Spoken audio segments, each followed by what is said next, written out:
Hi అండి. చెట్లకు చూసారా బేబీ పింక్ ఫ్లవర్స్ అయితే పూసాయి. ఎంత అందంగా ఉన్నాయో. ఇలా హాల్లోన కృష్ణయ్య ముందరైతే అలంకరించేసుకున్నాను. ఇంకా మధ్యాహ్నానికి లంచ్కి వచ్చేసి సాంబార్ అయితే చేసేసుకుంటున్నా. ముల్లంగి సాంబార్ అండి, సూపర్గా అయితే ఉంటుంది.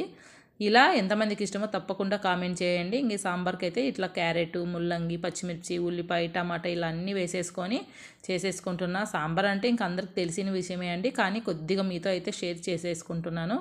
ఇలా చేసేసుకున్న తర్వాత సాంబార్కి కాంబినేషన్గా వడియాలు కానీ అలాగే ఊరమిరపకాయలు కానీ చాలా టేస్టీగా అయితే ఉంటాయి మనం తింటే.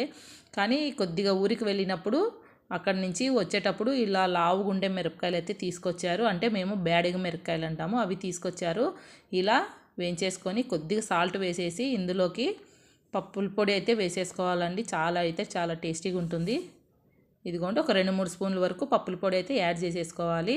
సూపర్ అయితే ఉంటుంది. వీడియో నచ్చితే తప్పకుండా సబ్స్క్రైబ్ చేసుకోండి ఇప్పుడే మా ఛానల్ని.